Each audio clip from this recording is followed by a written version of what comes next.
Very pleased to introduce a dear friend to CAS, no stranger to Alberta, and that, of course, is Dr. Santiago Rincón-Gallardo. We fondly refer to this gentleman as Santiago, and he has engaged with the CAS community on many different occasions, and he has contributed his research and teaching to many resources that are found in our resource library. If you search Santiago Rincón-Gallardo in our resource library, you'll see what those resources are.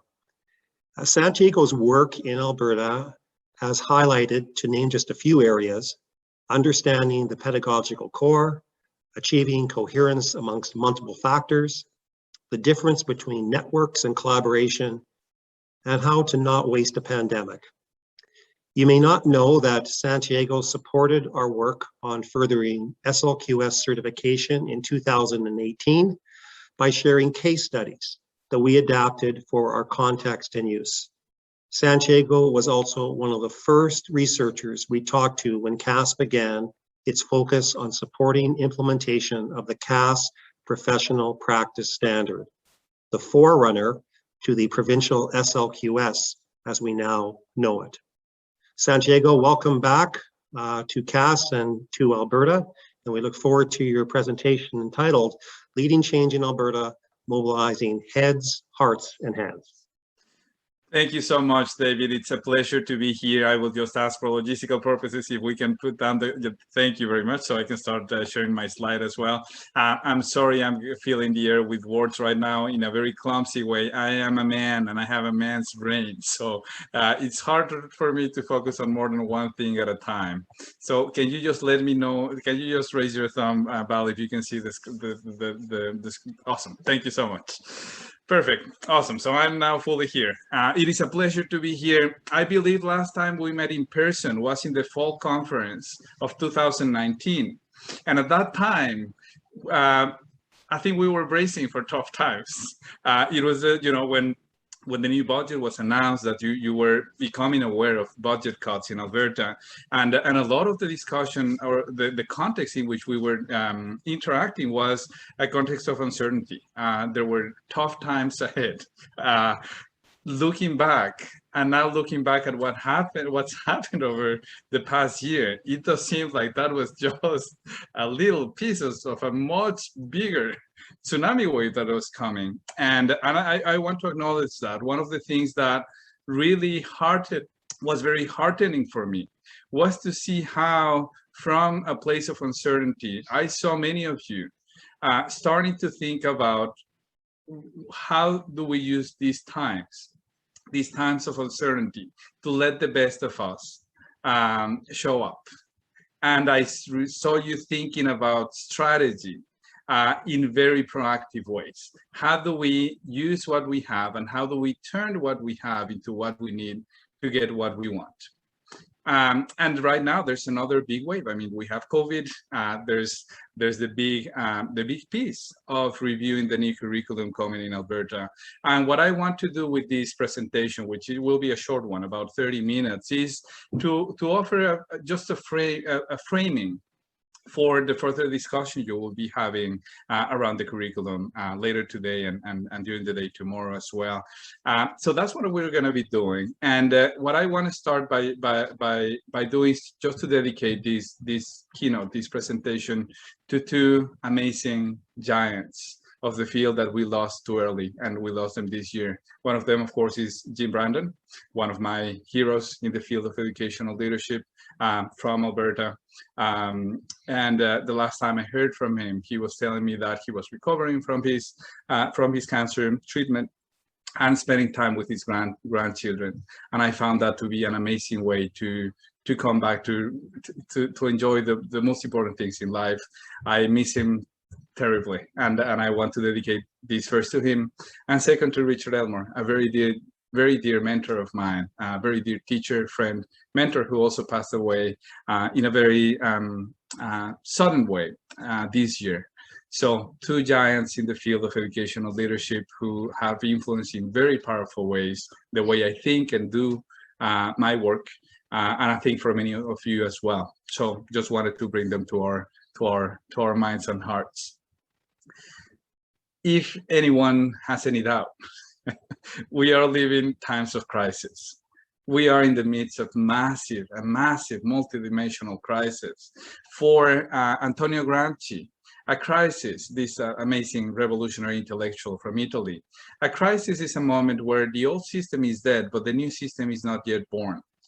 From the Chinese perspective, a crisis is composed, the concept of crisis is composed by two basic concepts. The first concept is danger.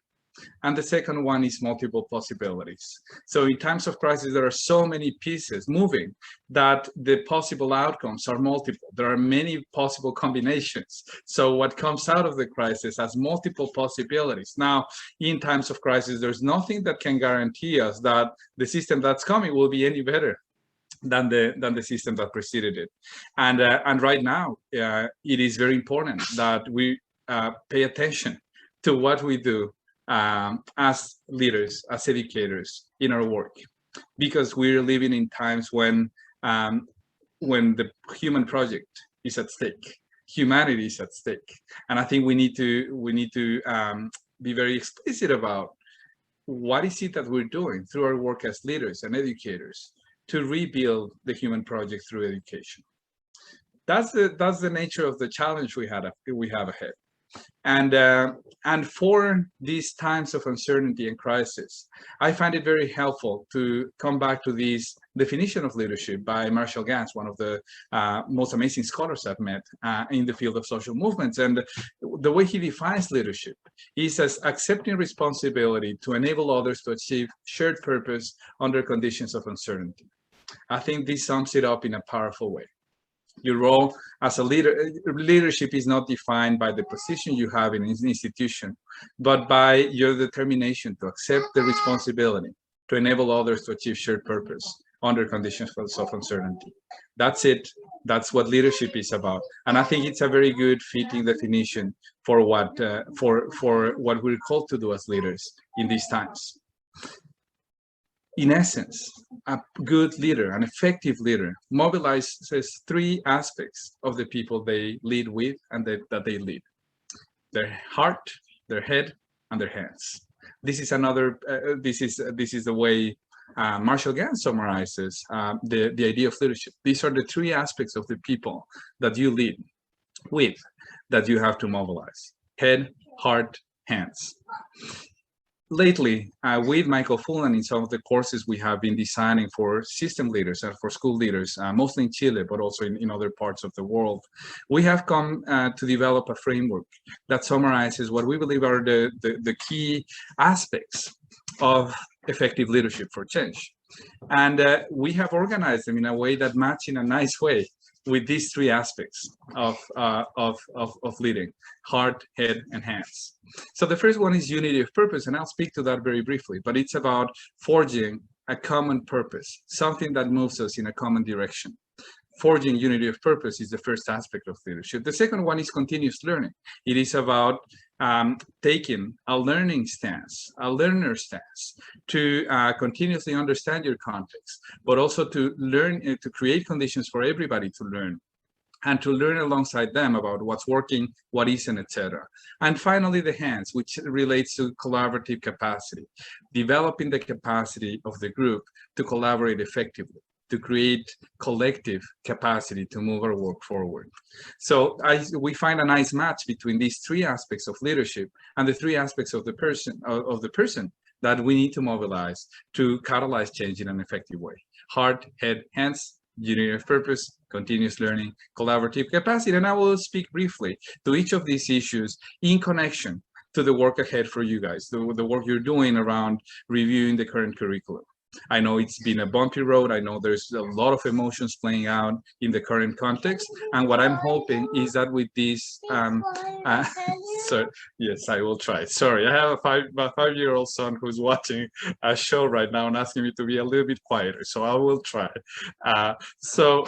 What I'm going to try to do is to talk about these three major issues, three major areas of action, in a way that speak to the curriculum review. Again, I know there's been a lot of emotion and a lot of anxiety around this process of review. And I'm hoping what I provide here offers a good lens to look at and interact with the curriculum in a way that can help you move where you want to move your district and the system, the whole province of Alberta. So let's start with the heart, with unity of purpose. One of the core questions we need to ask ourselves, especially in times like this, is why do we educate? What do we educate for? Especially in times like this, when our responsibility is to do all we can to rebuild the human project through education. I know that CAS has talked often about advancing the cause of education, and that's a very important thing to do. And yet what I want to invite you to do is to be even more explicit about what is that education for? What do we educate for? So I will present you with the 4 core priorities that I believe should guide our efforts to educate. And I'm not asking you here to agree with them or to endorse them, but I present them to you as an example, as an illustration. But what I ask you to do is to make sure that with your team and in your jurisdiction, in your district, in your school authority, you take the time to define with as much clarity and as much precision as possible what it is that we are educating for. If I had to summarize it, if I think about my own children and the children in the world, I would hope that our efforts to educate our children would help them become people who know themselves, people who think and learn by themselves, people who take care of themselves, of others and the planet, and people who better the world. For me, that's a good summary of what education should be for. Should be help cultivate children, youth, and adults who know themselves, who think and learn by themselves, who take care of themselves, others, and the planet, and who better the world. And again, I don't need you, and I'm not asking you to agree with me on these priorities, but I think it's very important that we try to be as explicit and eloquent as possible in trying to determine what are we educating for. And the more what we say, our purposes, connects to rebuilding the human project, I would say, the better. So I leave this as a question for you. What are we providing education for? What it is that we want our children to know and be able to do? And I have mentioned this before, so I won't go into this into much depth, but it's very important to think about, once we define what we educate for, to try to define with as much clarity as possible, what does that look like at the level of the pedagogical core? What are the kind of tasks that students can do so that, for example, they learn to know themselves, or they develop the ability to think and learn by themselves, or to take care of themselves and others, or to better the world? What happens at the level of the pedagogical core? What does it look like at the level of the pedagogical core that can help produce that kind of education? The pedagogical core, just as a quick reminder, is basically the relationship between an educator and a learner in the presence of an object of knowledge. That's it. And that's a very important piece of the work we're going to be doing. So with this as a purpose, or whatever the purpose you define for education, it's very important that as you engage in the current review of the curriculum, you try to ask yourself, to what extent is the curriculum helping us advance the purposes for education that we dream for, that we want to put our hearts and minds into, and to what extent it doesn't? And I think the purpose can help you, can offer you a good compass to determine then what are the battles you're going to fight, what are the ways in which you can leverage the curriculum instead of fighting it, what are the ways you can leverage it to advance the cause of education that has a very clear purpose for you, and which are the ways in which it might stifle, the curriculum might be stifling any of these things. And then that can give you an arena for debate, for discussion, for feedback, etc. So very important to clarify with purpose collectively as clearly as possible, because that will give you a good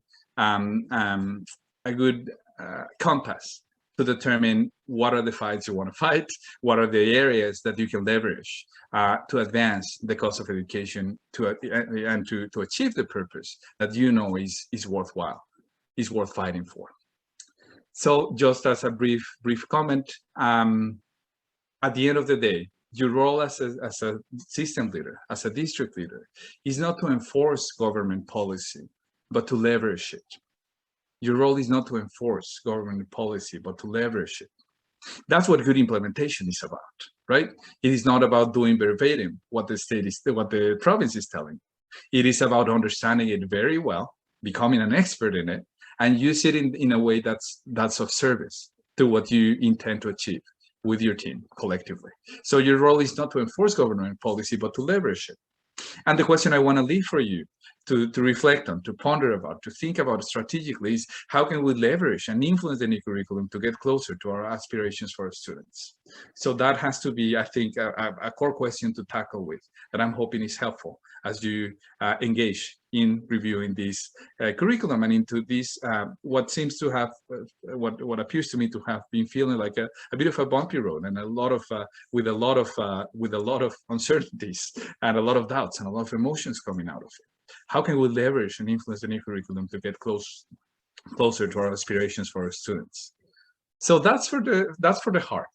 Purpose. Define your purpose. Clarify your why, individually and collectively, with as much clarity and precision as you can, because that will help you guide your decisions as to how you engage with the curriculum, and in particular, and also more broadly, how do you engage with the process of providing feedback and providing a review, your comments to it.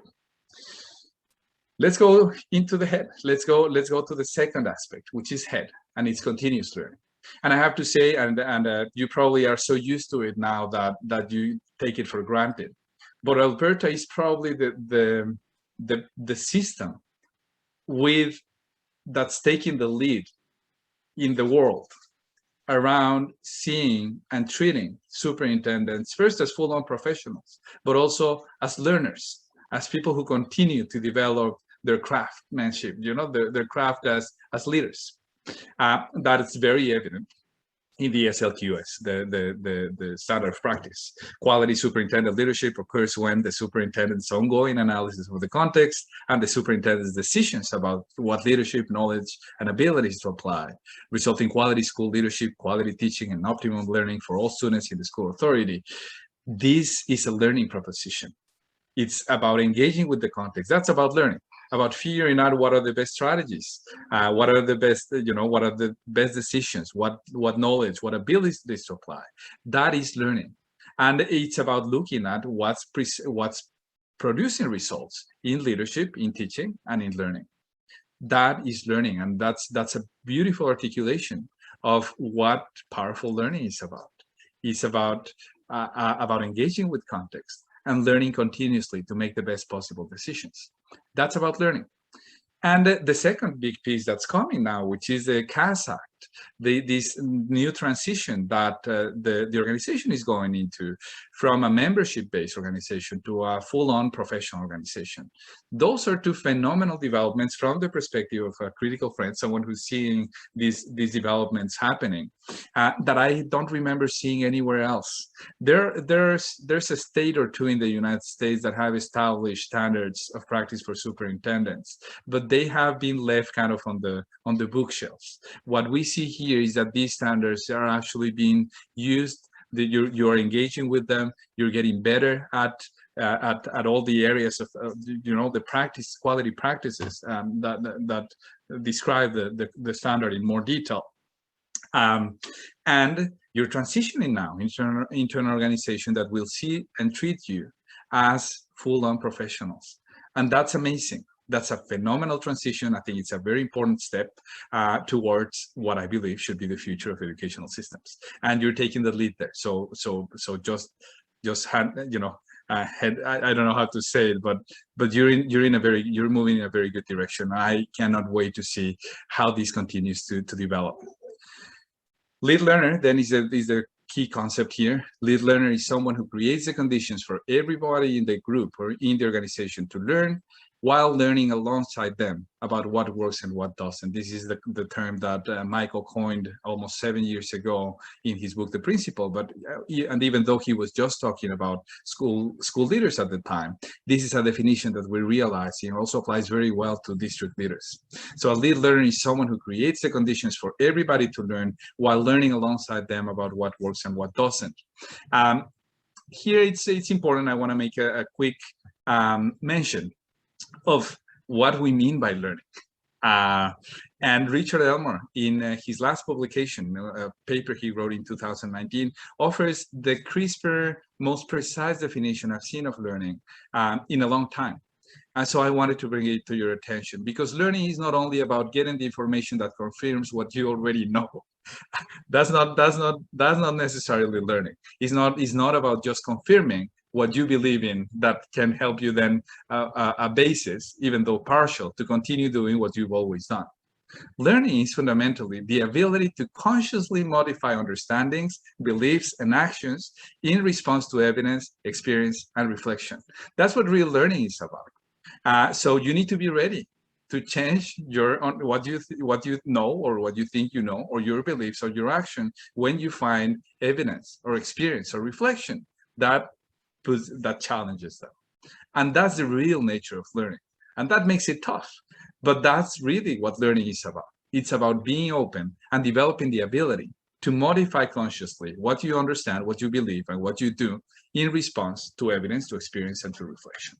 So that's the learning we're talking about here. It's not just about gathering information. It's not about reading new papers and keeping things the same.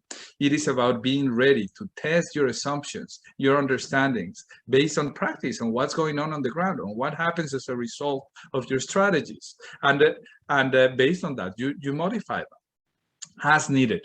Sometimes you may confirm what you already knew, and that's okay. But the important thing is to be open always to surprise, to realize that maybe one of the things you thought about, you thought firmly or believed firmly, really doesn't apply as well in the context you're working with. So this is the type of learning that I want to invite you to continue to cultivate as system leaders in Alberta.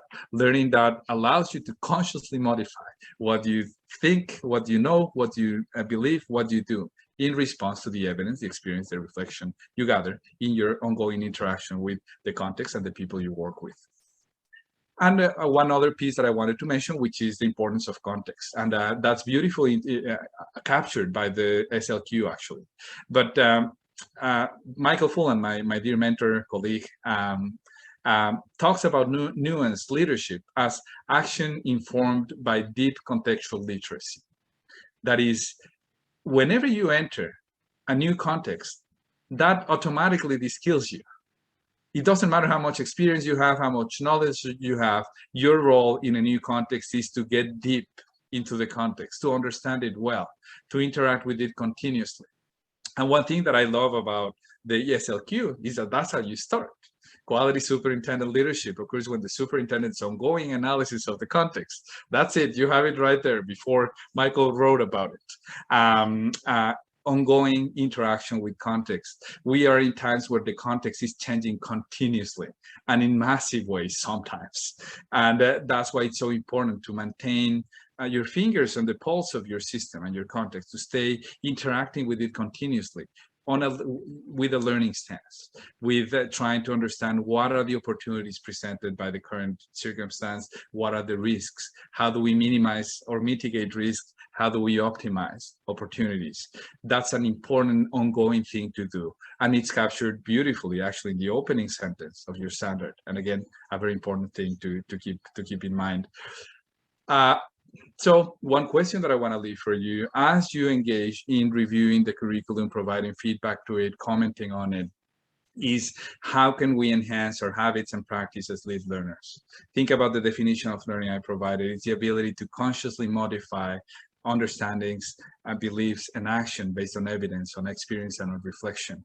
So considering that definition, what are things that we can start doing differently in our everyday interactions? What are 2 or 3 habits you could start to establish to become a stronger lead learner, someone who creates the conditions for everybody to learn and learns alongside them about what works and what doesn't? So we have covered heart and head, and I want to go with hands now. And for that, I want to talk about collaborative capacity. That's the part of collective action. What do we do together to develop impact? Sorry, I think my son is very, very excited about what's going on right now with his show, but let's go with collaborative capacity now. And I want to just say two major ideas around collaborative capacity. Change travels at the speed of trust. This is the idea that Stephen M.R. Covey, the son of Stephen Covey, said in his beautiful book, The Speed of Trust. And these are times when trust is more necessary than ever. Because that's how change happens. If we have an environment where we don't trust each other, change will just stop. It won't happen. It will be slow. It won't really take roots. It is when you establish deep trust that you can move mountains, or walk up mountains, just like in the picture. But one thing that I have I admire tremendously about the work I have witnessed in many districts in your province is the importance you give to establishing trust. And I want to invite you to think that that's not something to take for granted. And that trust is actually not cultivated by asking others to trust you, but it is cultivated by becoming trustable. So committing and delivering what you said you would deliver, acknowledge when you make a mistake, openly learn openly, and change direction when it is clear that the first direction you decided to take was not helpful or wasn't really as impactful as you were anticipating, and learn in public and acknowledge those things in public, and that builds trust. Listen more than talk. Get the time to listen to your people more than talk. And I think this may be just repeating things you already know, but I just wanted to highlight the importance of building trust, especially in times like this, in moments where you have been asked to review and to provide feedback to a new curriculum that's controversial in many ways. What will help you get through it is to do it in an environment of high trust with your teachers, where they can actually tell you the things they love about it, but also the things that are stressing them out because they really don't work, etc. Just a space for candor, for honesty. That's not necessarily what you will put in the report, but it's very important to have a space to vent out all the emotion and the thinking that's coming, that's triggered by this process of providing feedback to a curriculum that in some ways seems to be quite contentious, and in others not in others, but it's very important again to make sure that even if there's big tension, that this happens in environments of trust, where that can be vented, that it can be shared, so that once you come to an agreement, then you stand behind it. So change travels at the speed of trust. This is the first thing I wanted to say about collaborative capacity. And the second one was that it's not only trust that is necessary. We need some type of process to continuously test out our ideas and improve them over time.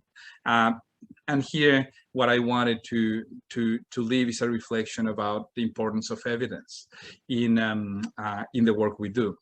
And in the most powerful examples of professional collaboration that we've seen going on between school leaders, for example, between system leaders, the core question you ask when you're looking at evidence is not, what is it that the teachers are not doing, or what is it that the principals are doing or not, or what is it that the students know or they don't know?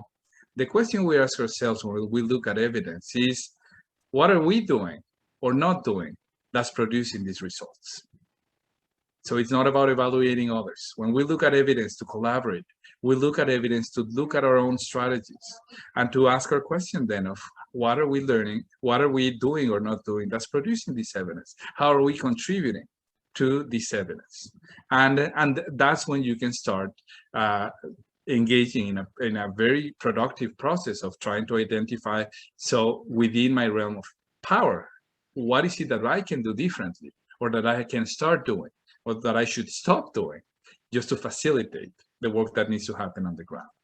And you have in your province one of the most beautiful collaboration models that I have seen in action, which is the collaborative response model. And I don't know if Curtis and Lorna are here, but I took the liberty to share the model for collaborative response. And I understand most of it has been used, and please correct me if I'm wrong, but I understand it's been used mostly at the school level. And I think it might be a good idea to start thinking about how can we leverage a model like this to orient what we do as as district leaders, and as we collaborate together with districts with leaders from other districts. So again, I'm not entirely, I'm realizing I'm not entirely sure if the CRM is being used right now at the school level only, or if there are examples of it being used at the district level. But if and the Valley saying yes, so it is being used at the district level. Phenomenal, that's great. So the question that I want to pose for you here is the following: how can we bring collaboration with our peers to a next level of openness and effectiveness? We do know that you have a very robust network already for collaboration. CAS provides a phenomenal venue for connection and learning between school leaders. And the question I want to leave for you is, to what extent is the collaboration that you are engaging with actually moving you into looking at evidence or looking at your strategies in view of the evidence that's available about school leadership, about teacher practice, about student learning, and using it to change your strategies, to improve them, to enhance them over time? And to what extent is this something you're doing in collaboration with other colleagues? Another question: are there problems, are there challenges that you're facing in common that you would be more powerful to address together? Are there things that you know how to do very well that you can share with others? Are there things that you could get much better at that you could benefit from others in learning? So those are big areas of inquiry, but I just wanted to leave this question open for you as you go through this process, but also as you go into your everyday work. How can we bring collaboration with our peers to a next level of openness and effectiveness? So that's it. It's leading change. It's about mobilizing a heart, head, and hands. I think this framework of purpose, learning, and collaborative capacity offers a good way to capture what it is that the most effective leaders are doing. I think it captures in important ways many of the things you're already doing. And I'm hoping it also offers a good segue or a good lens to think about the work you do as leaders in general, but more in particular as you try to engage as you continue to engage in reviewing this curriculum and providing a kind of feedback and comments that can be productive and helpful to move education in Alberta in the direction that you believe is worth fighting for, that it's worth moving the education towards. So I want to close with three major ideas around heart, head, and hands. And then I will close with the next thing. Sorry, I announced two things. But the first one is three major ideas. When it comes to the heart, clarify your why and keep it as your compass. Not only individually, but collectively. Do it with your team. What it is that you're educating for, and use that as your compass as you do everything you do as a leader, but in particular, as you engage in reviewing and providing feedback to the new curriculum. Lead and learn in equal measure. Take the stance of a lead learner, someone who creates the conditions for everybody to learn, but learns alongside them also about what works and what doesn't. And finally, act, learn, and get better collectively as you go. It is collectively that you'll be able to build a phenomenal system or to bring the system to a next level of performance. And I'm hoping also that that this process of reviewing the curriculum can be a collective one, where you can come to a point where you provide powerful feedback that highlights what's helpful, but also that highlights what needs to change, but that you do it in a unified collective voice. That's what will give power to the work that you're doing right now, because it's not only about what you write in the review, but what meaning you're making of this curriculum, so that you create a collective understanding of where we're at and what we can start doing, what we should be doing differently, and how do we need to engage, or how can we engage in a productive way with the province to move this process to a good destination. So I wanted to close with a quote from another from another giant. This is past Supreme Court Justice Ruth Bader Ginsburg. She passed away not long ago in the midst of the pandemic at her 90-something years old, I believe. But she said this, I believe, beautifully, and in a way that it's going to be helpful. I'm hoping can be helpful to your current efforts. I know and I'm aware that the current process of the new curriculum and the review is bringing up a lot of emotion, and that's normal. It is about things you care about, and when things we care about are shaken up, we can get very angry. We can feel very frustrated. I know there's been a lot of emotion, or I've heard that there's been a lot of emotion in this process, and that's okay. The thing is, and I do believe that this needs to be a lot, you know, that we need to let those things out, but not in public, but in a way that allows us to express how we're feeling, but in a way also that can help us move beyond that, so that the emotion can guide what we do, but in a productive way, not in a destructive way. And I think what Ruth Bader Ginsburg says here is a good way to capture it. She says, fight for the things that you care about, but do it in a way that will lead others to join you. And I think that's going to be a very important thing to consider and to think about. This is where politics get involved, right? It's not about providing a technically sound report, but also to think strategically and politically in terms of what is it that you can, what's the core message you want to offer the province about this curriculum, and how would you convey it in a way that will lead others to join you? That's going to be the big challenge, and it's much easier to say than to do. I acknowledge that, but I also know that with the caliber of leadership that you have in CAST, in your districts, you'll be able to figure out the way to do it. I would love to hear how the process goes. I would love to provide feedback, input, if you think that's helpful. And I'm hoping this way to think about leadership is helpful, generative, that offers a good lens to think about the work ahead for you. Thank you very much.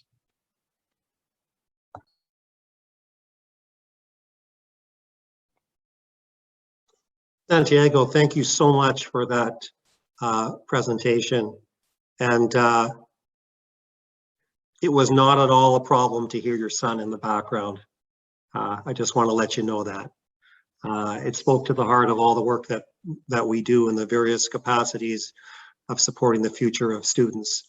But even despite that, it was not an interruption, because you developed a great message. Santiago was brought into this work today to help validate the phenomenon of leading through adversity, that this is part of the condition of leadership within the world, within education, and through him articulating how we can lead change through head, heart, and hands, I think he set the way to support and validate the efficacy we need as leaders to make this happen. So I hope this has connected with all of our viewers in many different ways, and I hope that it serves you well in your journey in participating in today's activity and through all the work that you do in your school jurisdictions. Santiago, thank you very much. Thank you so much, David. Let's keep in touch. We'll touch base. Have a very productive time, a very productive, not only in terms of the head, but also the heart and the hands. May this be a super, super productive time. I look forward to see what comes out of this, which I know will be brilliant.